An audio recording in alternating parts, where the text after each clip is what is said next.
L'agriculture, Philippe Michel, on sait qu'on ne produit que 15% de ce qu'on consomme en Calédonie. L'âge des agriculteurs est très avancé. Les salaires sont pas très attractifs.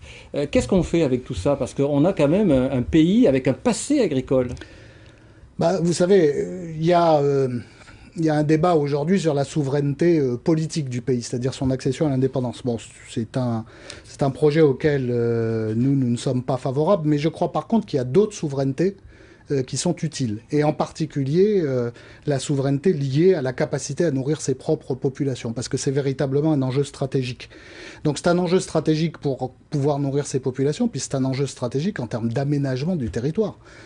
Tous les Calédoniens ne peuvent pas vivre en ville à Nouméa, et si on veut que la brousse ne soit pas un désert, bah, il faut que les gens qui y vivent puissent vivre dignement de leur travail et gagner correctement leur vie. C'est tout l'enjeu de la politique provinciale agricole qu'on a initiée depuis maintenant 2 ans et qui commence à se mettre en œuvre de manière très concrète, puisqu'à l'avant-dernière Assemblée de province, on a voté le dispositif d'accompagnement financier de cette stratégie. C'est-à-dire les beaux ruraux, c'est ça dont vous nous parlez? Alors, il y a 2 leviers qui aujourd'hui sont d'ores et déjà activés. Le premier, c'est le levier de maîtrise du foncier au travers Voilà. des baux ruraux. On peut louer sa terre. C'est ça. Et il est infiniment préférable de louer sa terre plutôt que de l'acheter, sinon on ne peut pas amortir sur l'exploitation un achat de foncier. Et puis l'autre levier, c'est l'accompagnement financier par la puissance publique des investissements qui sont nécessaires à augmenter cette production.